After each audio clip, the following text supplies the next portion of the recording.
은혜 받으실 하나님 말씀은 고린도후서 5장 17절 말씀이 되겠습니다. 다 함께 합독하시겠습니다. 그런즉 누구든지 그리스도 안에 있으면 새로운 피조물이라. 이전 것은 지나갔으니 보라 새 것이 되었도다. 아멘. 오늘 저는 여러분과 함께 신분이란 제목으로 은혜를 함께 나누겠습니다. 저는 아프리카 여러 나라를 다녀보았습니다. 저들의 가난과 후진적 사회상을 보고 가슴이 무척 쓰리고 아팠습니다. 저들 개인이나 국가를 잘 살게 할 수 있는 길이 아득하게 멀어만 보였습니다. 그러나 길이 없는 것은 아닙니다. 저들에게 일시적 생필품의 원조로 잘 살게 할 수는 없습니다. 저들의 신분을 변화시켜 줘야만 됩니다. 그 신분의 변화는 다른 것이 아닌 교육을 통해서만 가능합니다. 미국같이 다인종 사회에서 소수민족의 생활 향상은 교육을 통하여 신분을 향상시켜 주어야만 합니다. 유대민족은 나라를 잃고 온 세계에 흩어져 2000년 동안 난민의 생활을 했습니다. 그들이 나라 없는 민족의 서러움과 박해에도 불구하고 세계 금융계, 교육계, 과학계를 주름잡는 상층 신분을 갖고 사는 이유는 훌륭한 자녀 교육 덕택인 것입니다. 우리 그리스도인들도 승리로운 삶을 살기 위해서는 말씀으로 교육을 받아 예수님 안에서 자기의 신분을 확실히 깨달아 알아야만 되는 것입니다. 자기 신분을 모르면 모래 위에 지은 집 같아서 시험의 바람과 창수가 부딪히면 그냥 쓰러지고 무너져 버리고 맙니다. 굳건한 믿음은 확실한 신앙 신분에 대한 이해의 토대 위에서 가질 수가 있는 것입니다. 그러면 오늘 우리가 생각해 보자 하는 것은 첫째로 인간의 신분으로 오신 예수님을 생각해 보고자 하는 것입니다. 여러분, 첫 아담의 처음 신분은 그 후손들인 오늘날 사람들과는 확실히 다릅니다. 아담은 하나님과 가까운 하나님의 형상과 모양대로 지음받은 신분을 가지고 있습니다. 아주 고상한 신분입니다. 지상 만물의 지배자여 다스리는 왕으로 지음을 받은 신분을 가지고 있고 죽지 않은 삶의 신분을 가지고 있었습니다. 창세기 1장 26절 이하에 보면 하나님이 가라사대 우리의 형상을 따라 우리의 모양대로 우리가 사람을 만들고 그로 바다의 고기와 공중의 새와 육축과 온 땅에 기는 모든 것을 다스리게 하자. 여러분, 하나님 성부, 성자, 성령께서 말씀하기를 우리의 형상과 우리의 모양을 따라 사람을 만든다고 했으니 사람의 신분은 모든 동식물보다 높고 천사보다 높고 아주 고귀한 신분을 가지고 지음을 받았습니다. 그리고 모든 만물을 다스리는 지배자로서의 신분을 갖고 죽지 않은 영생을 가진 사람입니다. 놀라운 신분을 가지고 있었습니다. 그러나 그가 하나님을 반역하고 타락한 이후로 두 번째 신분은 완전히 처참한 신분입니다. 영적인 사망을 당한 신분입니다. 이제는 죽은 자예요. 그리고 형벌받은 신분이요, 종의 신분입니다. 땅의 저주 속에 살고 병들고 죽고 죄와 마귀의 종이 된 처참한 신분입니다. 그 고귀한 신분에서 완전히 타락해서 처참하게 버림받은 신분으로 전락해버리고 말한 것입니다. 그런데 이 전락한 처참한 신분 때문에 사람들은 죄의 지배를 당하고 세상과 마귀의 노예가 되고 병들고 가난하고 헐벗고 굶주리고 죽고 불행한 인간이 되고 마는 것입니다. 신분이 비천하면 생활도 비천하게 된 것입니다. 원래 아담과 하와의 고상한 신분은 에덴 동산에서 살게끔 지음받았습니다. 신분이 고상한 즉 낙원에 살게 되었는데요, 신분이 타락하고 비극적인 신분이 되자 종의 신분으로 타락하고 비극적인 삶을 살게 된 것입니다. 모든 삶의 환경은 신분에 따라가는 것입니다. 신분이 고상하면 환경도 고상한 곳에 살게 되는 것입니다. 신분이 비천하면 생활 환경도 비천하게 되어버리고 마는 것입니다. 그래서 사람들은 타락한 이후로 비천한 신분 가운데서 죄와 슬픔, 저주와 고통, 죽음의 고난 가운데 허덕이고 도저히 헤어날 수 없습니다.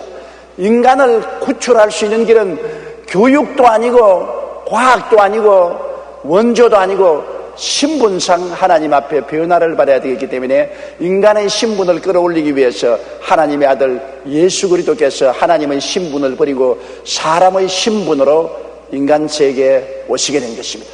사람을 건지기 위해서는 사람의 신분으로 오셔야만 하기 때문에 예수님은 인간의 육신을 쓰시고 오신 것입니다. 요한복음 1장 14절에 말씀이 육신이 되어 우리 가운데 거하시며 우리가 그 영광을 보니 아버지의 독생자의 영광이요 은혜와 진리가 충만하더라고 했습니다.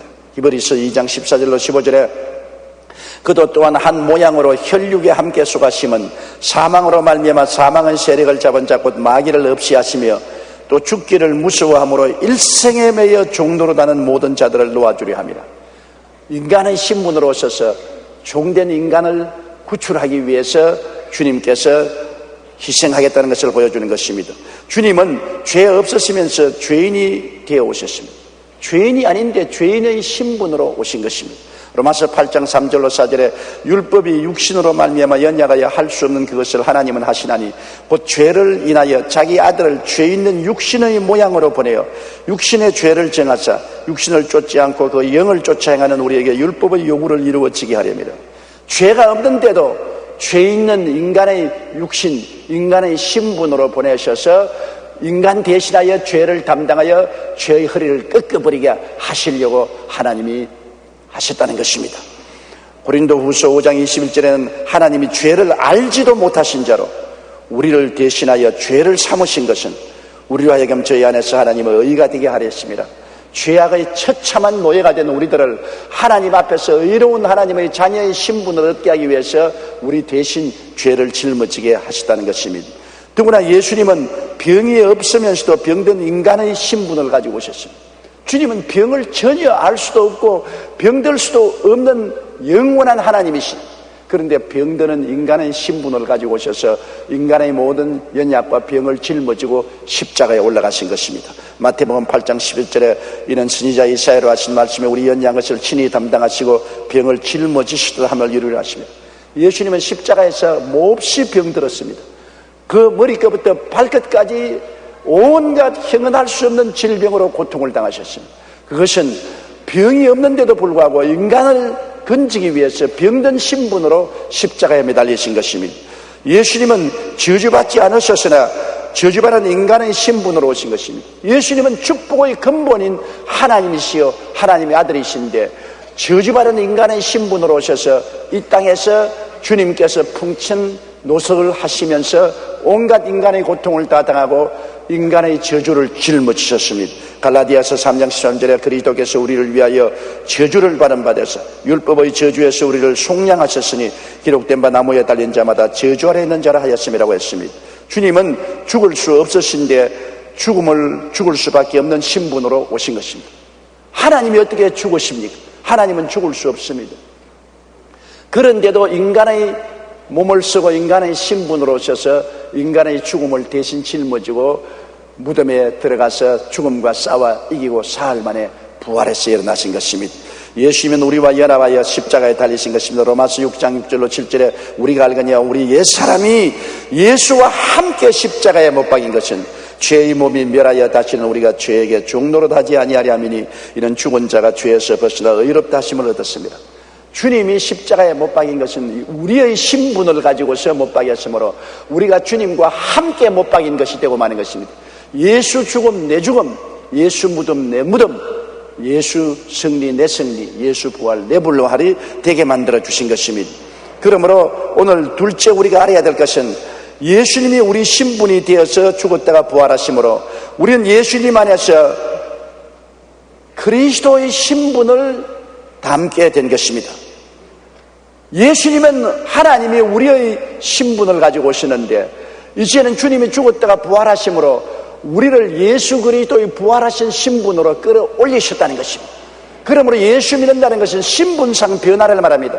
아담의 타락한 자손의 신분을 가졌다가 그리스도 안에서 이제는 용서받고 의롭다함을 얻고 부활한 하나님의 아들의 신분에 동참을 하게 된 것입니다. 예수님의 신분을 우리가 얻게 된 것입니다. 로마서 6장 3절로 5절에 무릇 그리스도 예수와 합하여 세례받은 우리는 그의 죽으심과 합하여 세례받은 줄을 알지 못하느냐. 그러므로 우리가 그의 죽으심과 합하여 세례를 받음으로 그와 함께 장사되었나니 이는 아버지의 영광으로 말미암아 그리스도를 죽은 자 가운데서 살리심과 같이 우리도 또한 새 생명 가운데서 행하게 하려 합니다. 만일 우리가 그의 죽으심을 본받아 연합한 자가 되었으면 또한 그의 부활을 본받아 연합한 자가 되리라. 우리는 그리스도와 연합한 자가 되어 그리스도와 함께 연합해서 죽었으면 무덤에 연합해서 함께 들어가고 부활했을 때 그리스도와 함께 연합해서 부활했으므로 이제는 부활의 신분에 우리는 동참하게 된 것을 알아야만 하는 것입니다. 우리는 의롭고 영광된 신분을 그리스도를 통해서 얻게 된 것입니다. 이 상도 죄악과 저주의 더러운 신분이 아닙니다. 그리스도 안에서 용서와 의로운 신분을 받고 하나님의 영광에 참여하는 장엄한 신분을 얻었습니다. 여러분은 신분상의 거대한 변화를 예수 그리스도 안에서 얻은 것입니다. 이제는 종의 신분이 아닙니다. 하나님의 아들의 영광에 참여하는 의로운 신분을 얻은 것입니다. 그리고 우리는 거룩하고 성령 충만한 신분을 얻었습니다. 세상과 마귀에 잡혀서 더럽고 추하고 비참하던 우리들이 그리스도로 말미암아 이제는 거룩하고 성령 충만한 신분에 참여하게 된 것입니다. 디도서 3장 6절로 7절에 성령을 우리 구주 예수 그리스도로 말미암아 우리에게 풍성히 부어주사 우리로 저의 은혜를 힘입어 의롭다 하심을 얻어 영생의 소망을 따라 후사가 되게 하려 하심이라. 예수 그리스도의 은혜로 말미암아 이제는 성령 충만을 받고 거룩함을 받아 새로운 신분이 되어 하나님의 자녀로서 그리스도와 함께 하늘나라의 후사가 되게 주님 만들어 주신 것입니다. 그리고 우리는 이제 치료받고 병에서 해방된 신분을 얻게 된 것입니다. 우리 신분이 그래요. 우리 신분은 병에서 치료받고 건강을 얻어야 될 신분을 가지고 있는 것입니다. 신분이 달라졌습니다. 옛날 신분은 질병에 놓여요 질병에 도역질 당하고 죽임을 당하고 멸망을 당하던 신분이었는데요, 이제는 우리가 신분이 상승이 되었습니다. 다시 말하면 새의 신분에서 매의 신분이 되었습니다. 토끼의 신분에서 사자의 신분이 되었습니다. 이제는 병에 쫓기던 우리가 병을 쫓을 수 있게 되었습니다. 병에 짓밟히던 우리가 병을 짓밟을 수 있는 신분상의 변화가 다가오게 된 것을 알아야 되는 것입니다. 베드로전서 2장 24절에 친히 나무에 달려 그 몸으로 우리 죄를 담당하셨으니 이는 우리로 죄에 대하여 죽고 의에 대하여 살게 하려 하심이라. 제가 채찍에 맞음으로 너희는 나음을 얻었나니. 그러므로 나음을 얻은 신분의 변화를 얻게 된 것입니다. 우리는 이제 아브라함의 복과 형통의 복을 받은 신분이 되었습니다. 신분이 가난하고 병들고 저주받고 헐벗고 굶주리고 낭패와 실망을 당한 그런 신분에서 완전히 변화되어 이제는 아브라함의 복과 형통을 받은 신분이 되었습니다. 나는 김장한 목사님이 세계 침례교 연맹 총회장이 되셔서 5년여 동안 총회장으로 일하시다가 그것을 마쳤으므로 기념 축하연을 제가 열어드렸는데, 놀라운 일은 여러분 생각해보시죠. 김장한 목사님이 원래는 시골 가난한 집안에 태어나서 하우스보이로 일했습니다. 미군 천막에 가서 심부름하는 하우스보이로 있다가 미 상사의 총애를 받아 양아들이 되어가지고서 미국으로 건너가서 미국에서 중학교, 고등학교, 대학교, 대학원을 졸업하고 미국 부인하고 결혼해서 한국에 돌아올 때 당당한 선교사로 나오게 됐습니다. 하우스보이의 신분에서 선교사의 신분으로 나오게 되었으니 사람 팔자 정말 달라졌죠. 그래서 그 후에 세계 침례교 연맹 총장이 되었습니다. 세계 침례교 성도들은 1억이 넘습니다. 얼마나 신분상 변화를 가져왔습니까? 이처럼 신분상 변화가 왔다는 것은 완전히 사람이 달라진 것입니다. 옛날 김장한 목사 하우스보이가 아닙니다. 세계적인 인물이 된 것입니다. 이처럼 아브라함의 복과 형통을 받은 신분이라는 것은 여러분 엄청난 신분상 변화인 것입니다. 우리는 저주받고 가난하고 가시와 은거키에 찔리고 뒹굴고 이마에 땀을 흘려 먹고 살던 인생이 이제는 아브라함의 복과 형통의 신분을 받았으니 그 신분대로 우리가 살아야만 되는 것입니다.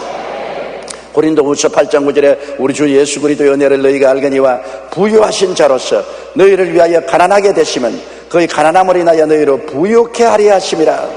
갈라디아 3장 9절에 믿음으로 말미암은 자는 믿음이 있는 아브라함과 함께 복을 받느니라.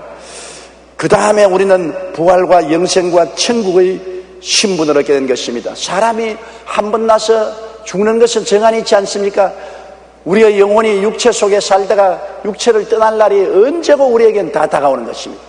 우리는 다 죽음에 이르는 병에 든 사람인 것입니다. 아무도 여기에서 해방될 수는 없습니다.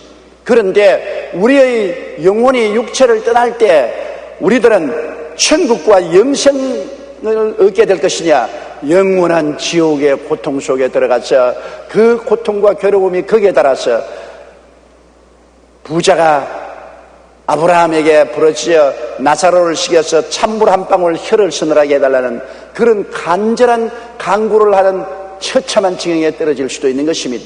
지옥이 얼마나 고통스럽고 얼마나 갈급하고 괴롭기에 물 한 방울입니다.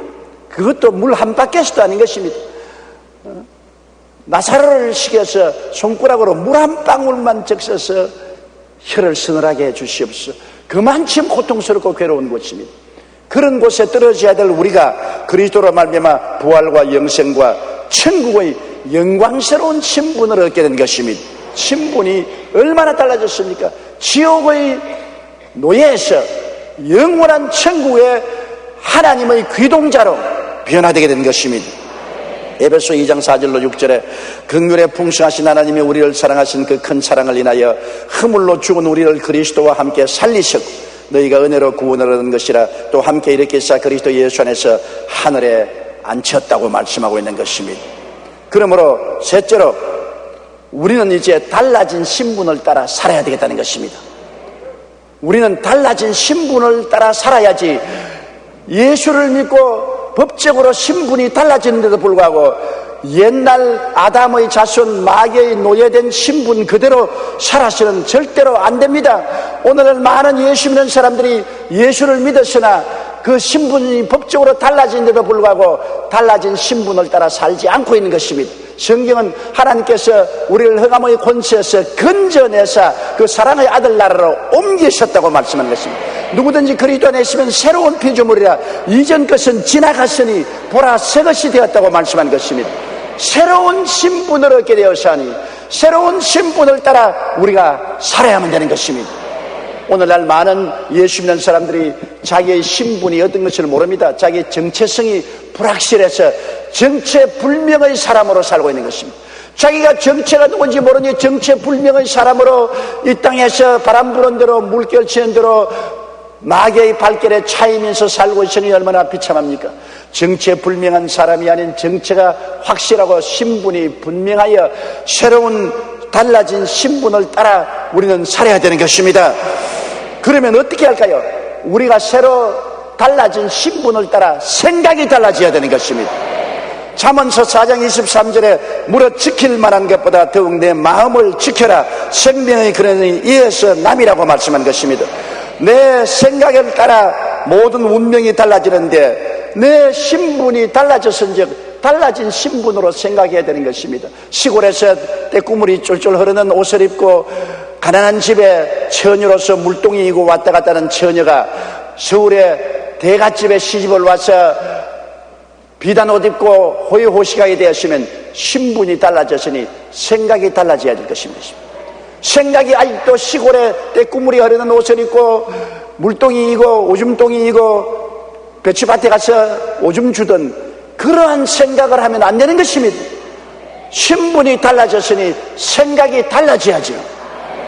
여러분의 신분이 달라졌으므로 여러분의 생각이 달라져야 되는 것입니다. 나는 용서받는 의인이 되었다고 생각해야 되는 것입니다. 나는 거룩하고 성령 충만한 사람이 되었다고 생각을 바꿔야 되는 것입니다. 나는 치료받고 건강한 사람이 되었다고 생각해야 되는 것입니다. 나는 아브라함의 복을 받고 형통한 사람이 되었다고 생각을 해야 되는 것입니다. 나는 부활과 영생과 천국인이 되었다고 생각을 바꾸어 먹어야 되는 것입니다. 그 사람의 생각이 어때하면 그 사람도 그러하다고 말하고 있는 것입니다. 미국 침례교 목사였던 로버트 로우 씨는 남북 전쟁이 터지자 전사한 사람들의 장례식을 위해 전장으로 뛰어갔습니다. 그런데 시체 더미 속에서 수많은 부상들이 안 죽고 신음하고 있는 것을 보았습니다. 로우 목사는 장례식보다 일단 죽어가는 사람부터 살려야 되겠다고 결심하고 기도하면서 혼신의 힘을 다해 부상자들을 구출하기 시작했습니다. 얼마나 이 일에 집중했던지 나중에는 그 자신도 탈진해서 시체 독일성에 신음하며 쓰러져서 일어날 기력을 다 잃고 이제는 죽기를 기다리게 되었습니다. 그때 갑자기 그 귀에 주님의 음성이 들려왔습니다. 로우리 목사야, 내가 살아있다. 나는 어두움을 이기고 살아났다. 지금 내가 부활의 능력으로 내 속에 살아있다. 그러자 로우리 목사의 생각이 번쩍하고 달라졌습니다. 살아계시고 부활하신 예수님이 나와 같이 계시니 내가 죽은 시체 더미 속에 함께 쓰러져 있어서는 안 될 것 아니냐, 부활의 생명으로 살아야 될 것이 아니냐. 그러자 생각이 달라지자 그는 그곳에서 불떡 일어났습니다. 주님의 부활의 능력이 그에게 임하자 죽어가던 로우리 목사가 자리를 박차고 일어나서 그는 그 감격으로 시를 지었습니다. 그것이 찬송가 150장 무덤에 머물러입니다. 무덤에 머물러 예수 내 구주, 새벽 기다렸네 예수 내 주, 원수를 다 이기고 무덤에서 살아나셨네, 어둠을 이기고 나와 성도 함께 길이 다스리겠네, 사셨네 사셨네 예수 다시 사셨네. 부활절날 부르는 이 노래를 바로 로우리 목사가 시체 더미 속에서 자기도 희진해서 죽어가고 있을 때 주님이 내가 살아있다, 부활한 내가 너희 속에 있으니 생각을 바꾸고 일어나라. 그래서 그가 일어나서 다시 새 힘을 얻고 환자들을 돌볼 수 있었고 그 다음 이 시를 지었던 것입니다. 얼마나 놀라운 시입니까? 무덤에 머물러 예수 내 구주, 새벽 기다렸네 예수 내 주, 원수를 다 이기고 무덤에서 살아나셨네, 어둠을 이기시고 나와서 성도 함께 길이 다스리시네, 사셨네 사셨네 예수 다시 사셨네. 바로 예수님이 오늘 또 여러분 속에서 나는 살아있다, 너희 안에 살아있다, 생각을 바꾸어 먹으라고 말씀하는 것입니다. 우리가 생각을 바꾸어 먹으면 외롭지 않습니다. 예수님은 시체 가운데 쓰러 누운 여러분에게도 오셔서 너는 살아있는 사람이다, 내가 너와 같이 한다고 말씀하시니 생각을 바꾸어 먹어야 되는 것입니다. 그리고 우리는 이제 꿈을 바꾸어야 되는 것입니다. 자화상을 바꾸어야 돼요. 자기는 낭패와 실망을 당하고 버림받고 처절한 사람이라는 자기의 부정적인 자화상을 싹 찢어 없애버려야 되는 것입니다. 십자가로 찍은 새로운 사진을 가슴 속에 품어야 되는 것입니다. 의인의 자화상을 가지십시오. 거룩한 자화상을 가지십시오.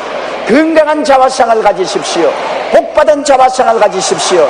천국 귀동자가 된 자화상을 가져야 되는 것입니다. 영혼이 잘됨같이 범사에 잘되며 간결하고 생명을 얻되 풍성히 얻는 새로운 자화상을 가져야만 되는 것입니다. 시편 103편 보세요. 내 영혼아 야훼를 송축하라. 내 영혼아 야훼를 송축하며 그 모든 은택을 잊지 말지어다. 제가 내 모든 죄를 사하시며 내 모든 병을 고치시며 내 생명을 파멸에서 구속하시고 내 소원을 만족케 하사 내 청춘으로 독수리같이 새롭게 한다고 말씀하신 것입니다.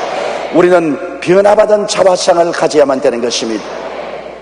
영국의 에드워드 모르턴은 37세까지 캐비넷 제조공으로 일했던 사람입니다. 그는 37살까지 공장에서 하급 직원으로 일하니까 마음에 열등의식이 꽉 들어차고 불평과 원망이 끊이지 않았습니다. 나는 패배한 인생이다. 나이 37살 될 때까지 직공으로서 이렇게 처참한 생활을 하다니 버림받은 사람이라 그렇게 생각하면서 절망적인 자화상을 가지고 있었습니다. 어느 겨울 그는 런던 거리를 배회하다가 한 교회에 들어갔는데 마치 목사님이 요한복음 3장 거듭나야 된다는 설교를 하고 있습니다. 그 말씀을 듣는 순간 에드워드 모트는 마음에 나도 거듭나야 하겠다, 강렬한 소원이 생겼습니다. 그래서 하나님 앞에서 문을 열고 예수님 내 속에 들어와서 나를 거듭나게 해주시사 이 처참한 인생을 벗어나서 새 삶을 살게 하여 주시옵소서. 그는 부르짖었습니다. 그날 이후 에드워드 모트의 마음속에 예수님이 들어오자 자화상이 달라졌습니다. 소망이 생기고 기쁨이 넘쳐나서 긍정적인 자화상이 들어왔습니다. 나도 복을 받을 수 있다, 나도 승리할 수 있다, 나도 성공할 수 있다는 자화상이 생겨서 하나님 앞에 기뻐하며 기도를 드렸습니다. 그러자 점점 일을 하는 것이 즐거워졌고 고객도 많아지고 수입이 늘어나자 나중에는 그가 일하던 목공소가 그의 소유가 되었습니다. 불평과 원망이 가득했던 제주공이 예수님을 만나 자화상이 달라지자 기쁨과 소망과 사랑으로 넘쳐나고 그 목공소는 굉장히 활발하게 사업이 잘 되는 것입니다. 결국에 그는 성공적인 사업가가 되었습니다. 훗날 그는 예수님의 첫사랑을 기억하면서 감사의 찬송가 기록했는데 그것이 바로 찬송가 539장입니다. 이 몸의 소망 무언가 우리 주 예수 분일세, 우리 주 예수 밖에는 믿으리 아주 없도다. 굳건한 반석 있으니 그 위에 내가 서리라, 그 위에 내가 서리라. 일개 목공소의 직공 낭패와 실망을 당하고 좌절과 절망 속에 허덕이던 그가 그리스도 안에서 거듭나서 자화상이 새로워져 하나님 자녀로서 꿈과 믿음을 가지고 새 소망 중에 살아가다가 축복을 받아 이런 찬송가까지 적게 된 것입니다.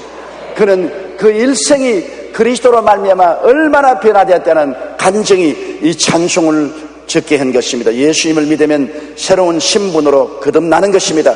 가난과 저주와 원망과 불평에서 벗어나 아브라함의 복과 형통을 이어받은 신분이 되기 때문에 무슨 일을 하든지 기쁨과 감사를 하게 되고 형통하게 되는 것입니다. 그리고 우리는 믿음을 긍정적으로 바꿔야 됩니다. 우리는 늘 부정적인 믿음을 가지지 말아야 됩니다. 나는 못 살 것이다, 실패할 것이다, 화가 당할 것이다, 낭패할 것이다, 이러한 부정적인 믿음을 가지면 안 되는 것입니다. 사람들은 잘 못 될 것을 자꾸 믿고 있습니다. 잘 될 것을 믿지 않습니다. 안 될 것을 믿고 자꾸 안 될 것을 말하는 것입니다. 여러분, 로마서 10장 17절에는 믿음은 들음에서 나며 들음은 그리스도의 말씀으로 말미암느니라고, 말씀을 늘 읽고 묵상하고 긍정하면 하나님의 믿음을 마음속에 갖게 되는 것입니다. 하나님 속에는 어두움이 없습니다. 부정적인 것이 없습니다. 긍정적이고 창조적이고 생산적인 믿음을 가져야 되는 것입니다.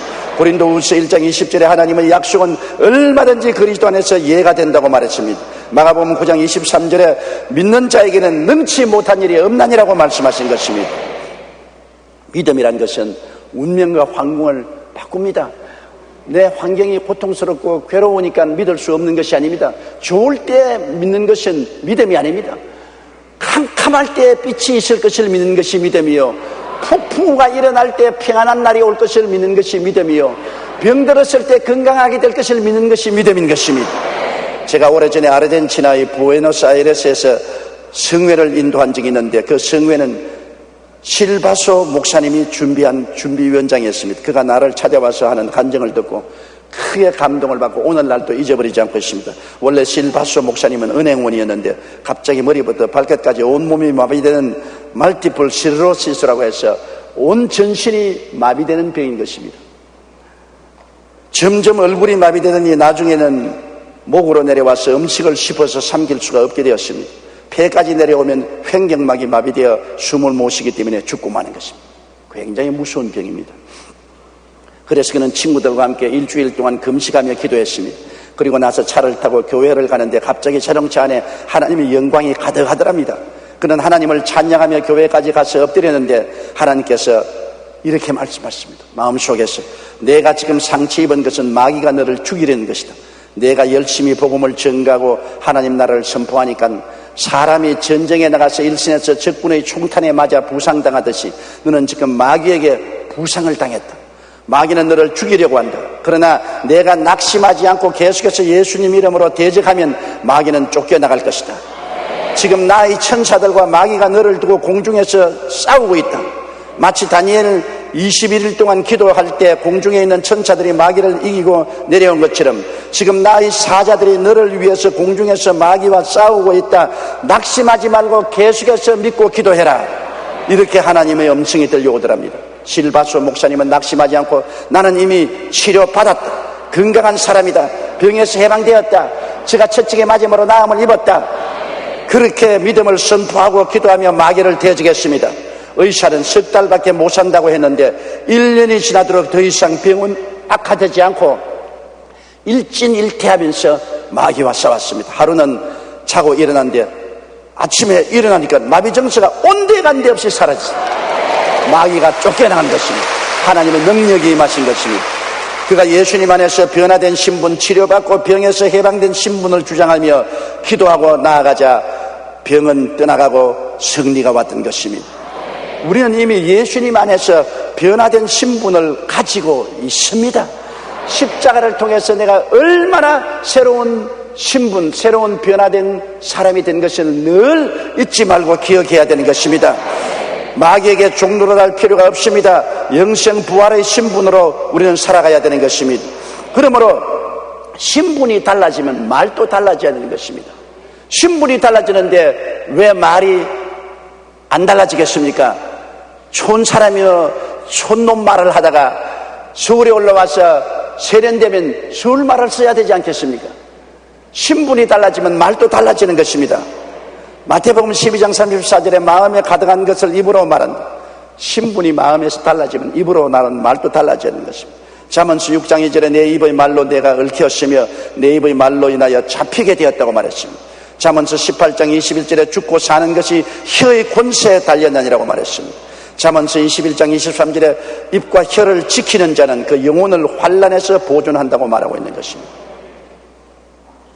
여러분, 믿고 말한다는 것이 얼마나 힘이 있는지요. 콘돌리사 라이스는 미국 백악관 안보 담당 보좌관으로 미국 잡지 포브스는 콘돌리사 라이스를 세계에서 가장 영향력 있는 여성으로 뽑았습니다. 또한 2002년에는 미국 시사주간지 뉴스위크에서는 그녀를 세계에서 가장 유명한 흑인 여성이라고 극찬하기도 했습니다. 콘돌리사 라이스는 백악관으로 들어간 흑인으로는 콜린 파우얼 이후 두 번째이고 여성 흑인으로는 최초 여자입니다. 지금은 미 국무장관이 되어 있지 않습니까? 그는 인종차별이 가장 심했던 곳으로 유명한 엘라바마주에서 성장했습니다. 당시 그녀의 아버지는 목사로서 목회를 하고 있었기 때문에 콘돌리사 라이스는 역시 예수님 안에서 확실한 정체성과 신분을 가지고 있었습니다. 백인들이 무시하고 멸시하고 짓밟아도 그는 말했습니다. 나는 피부가 검어도 하나님의 자녀다. 백인들은 무시해도 하나님은 나를 무시하지 않는다. 백인은 나를 멀리해도 하나님은 나와 같이 계신다. 굉장한 긍정적인 신앙을 가지고 꾸김살 없이 그는 자랐습니다. 그녀는 10살 때 부모님과 복음 전파 교육을 목적으로 여행을 한 적이 있는데 최종 목적지가 미국의 수도인 워싱턴 DC였습니다. 백악관 근처에 왔는데 백인들은 백악관 안에 구경하러 다 들어가는데 흑인이라고 해서 백악관에 못 들어가고 철조망 밖에서 백악관을 멀리서 쳐다보았습니다. 그때 그가 그 목사인 아버지에게 말했습니다. 아빠, 제가 밖에서 백악관을 구경해야 하는 건 제 피부색 때문이지요. 두고 보세요. 내가 반드시 저 백악관 안에 들어갈 것입니다. 10살짜리 딸이 인종차별 때문에 백악관에 못 들어가고 밖에서 구경할 때 그는 마음속에 보세요. 내가 반드시 백악관 안에 들어갈 것이라고 입술로 시인했습니다. 그리고 25년 후 그녀는 자신의 말대로 백악관에 들어갔던 것입니다. 2001년에 국가안보보좌관으로, 2004년 현재는 미 국무장관으로 백악관에 대통령 다음으로 높은 자리에 들어간 것입니다. 현재 그는 백악관에 들어간 흑인 여성이라는 평가에 대하여 이렇게 말합니다. 어떠한 어려움이 있을지라도 단지 신앙으로 해결하고자 하는 마음뿐입니다. 저는 모든 사물을 긍정적으로 바라봅니다. 그가 흑인이라고 해서 부정적으로 생각하지 않았습니다.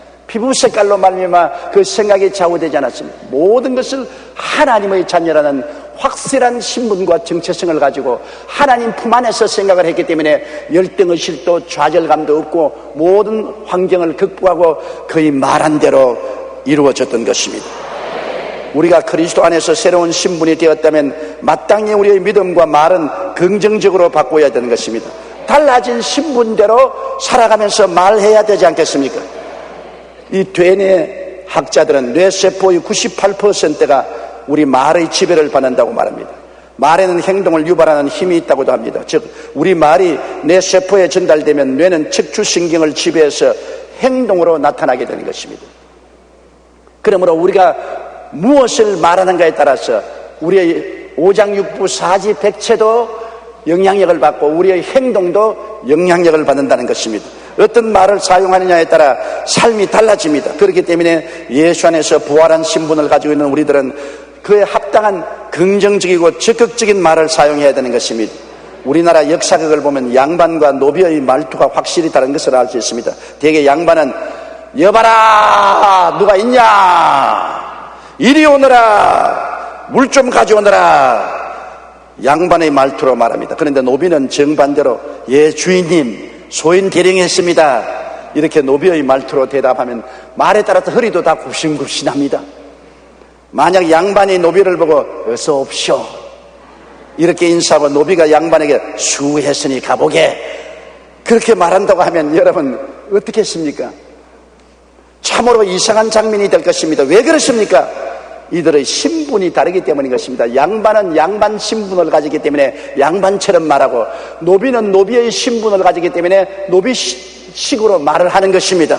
우리는 예수 안에서 부활한 신분으로 새롭게 태어난 자들이요 하나님의 아들이니 죄의 종로로 닫은 시절에 쓰는 부정적인 소극적인 말을 버려야만 하는 것입니다. 신분에 합당한 적극적이고 긍정적이고 창조적이며 고상하고 승리하는 말을 해야만 하는 것입니다. 여러분은 종이 아닙니다. 여러분은 예수 그리스도 안에서 하나님의 양반인 것입니다. 이러므로 신분에 합당한 말을 해야 되는 것입니다. 2001년 9월 11일 미국 뉴욕의 테러 이후 불확실한 신분으로는 세계 여행도 숙박도 할 수 없습니다. 오늘날 미국이나 구라파에 가려면 신분 조사가 얼마나 철저한지 몰라요. 불확실한 신분 가지고는 정체불명의 사람으로는 미국 돌아가지 못하고 세계를 여행하지 못합니다. 이처럼 예수님을 믿어도 주님 안에서 새롭게 된 자기 신분을 확실히 모르고 불확실한 존재면 결코 승리적이고 성공적인 신앙생활을 할 수가 없습니다.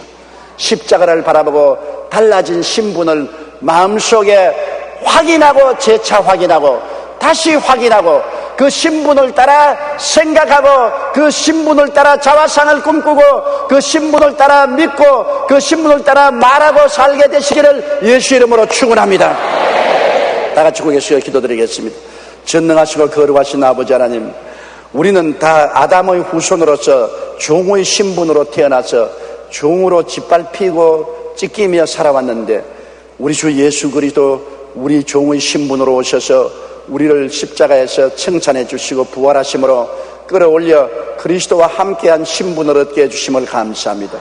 고상하고 거룩하고 성공적이고 승리한 신분을 주셨으므로 우리의 새로운 신분, 새로운 정체성을 확인하고 살아가게 도와주시옵시고 다시는 종의 멍에를 매지 말게 도와주시옵소서. 예수님 이름으로 기도드리옵나이다. 아멘.